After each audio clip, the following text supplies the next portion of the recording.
Welcome to The Explainer. Today, we are decoding the hidden logic behind every single purchase you make, from a simple slice of pizza all the way to a new car. We're going to build a powerful mental model that economists use to understand really why you choose what you choose. So, every single day, right, we are just faced with this world of choices, all the things we could buy. But here's the catch. Our resources are limited. It's a classic trade-off, and it's really the heart of consumer theory. We're going to unpack all of this using a really cool, simple metaphor, the map of choice. So here's the roadmap for our little journey today. First, we'll draw the borders of your map. Then, we're going to chart the landscape of what you want. We'll find that sweet spot, see what happens when the world changes, and finally, use our new map to solve some really cool economic puzzles. All right, let's dive right in. First up, understanding the hard limits on our choices. This is, you could say, the absolute most fundamental piece of our entire map.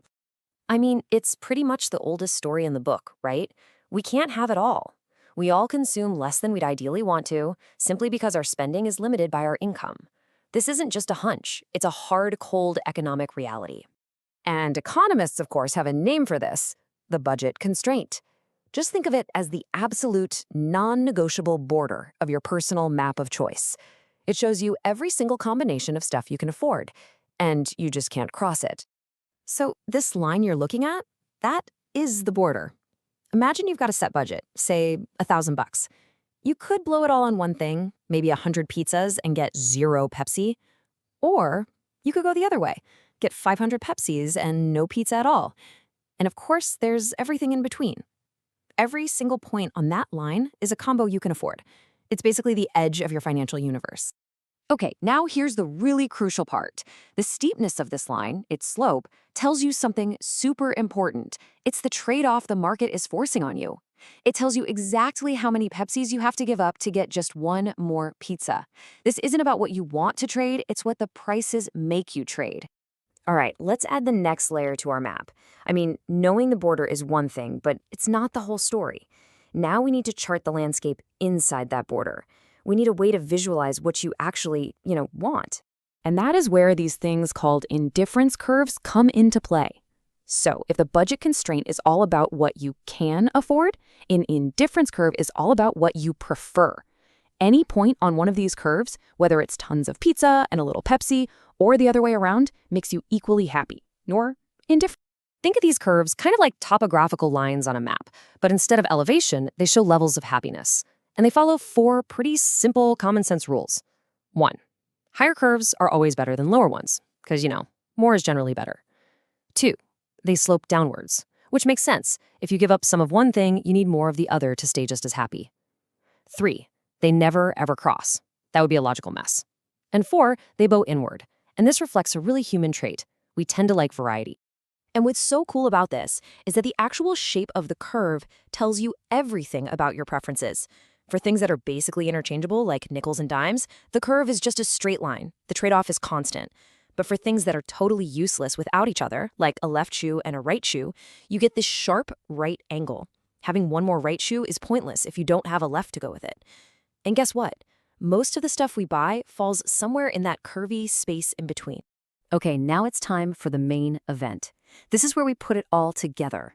We're going to combine the 2 parts of our map, what you can afford and what you want, to find that one single best possible choice. And there it is, the sweet spot.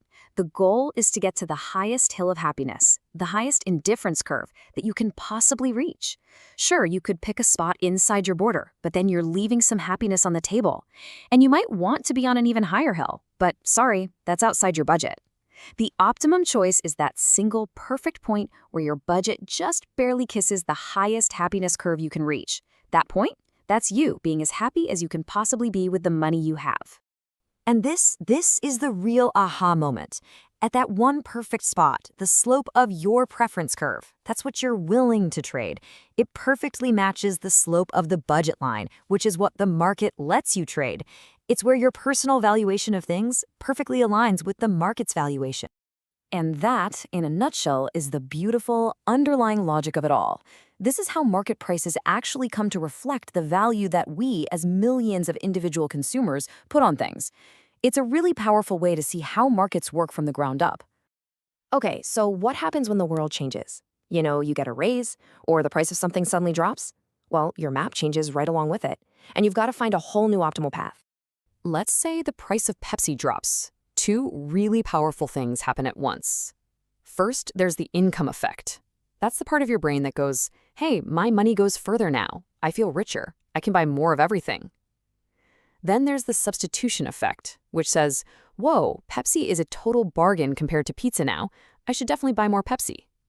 And sometimes these two effects can actually pull your decision in opposite directions. And this slide just illustrates the difference perfectly. Look, when your income changes, like if you get a raise, your whole budget line shifts outward in parallel. Your entire world of possibilities just gets bigger. But when the price of just one thing changes, your whole budget line rotates. It pivots. The fundamental trade-offs themselves have changed, and that changes the whole game. All right, now for the real payoff. We've built the map. Let's actually use it to solve some fascinating and honestly kind of weird real-world economic puzzles. So, here's a question for you. Could a higher wage ever make you want to work less? It sounds totally backwards, doesn't it? I mean, more pay should mean you want to work more hours. But our map, our model, it gives us a surprisingly clear answer. But only if we start thinking about leisure time as a good, something we can buy with our time. And the answer is a resounding yes. It can happen. See, a higher wage has those two effects we talked about. The substitution effect says, hey, every hour of leisure is now more expensive because you're giving up a bigger wage to take it. You should work more. But the income effect says, hey, you're richer now. You can afford to buy more of everything you like, and that includes leisure time. And if that income effect becomes powerful enough, people actually choose to work less as they get richer.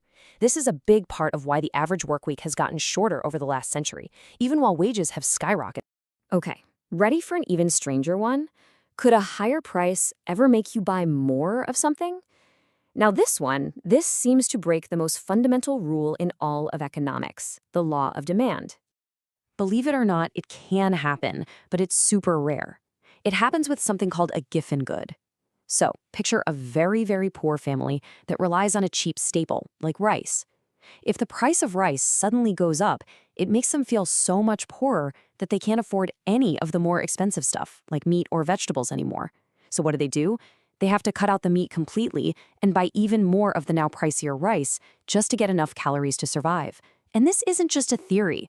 Economists actually observed this exact behavior with rice consumption for poor households in parts of China.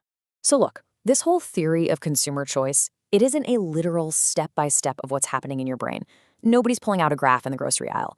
But it is an incredibly powerful metaphor for the unconscious balancing act, the optimization that we all do every single day, weighing what we want against what we can afford. It's really the hidden architecture behind all of our choices.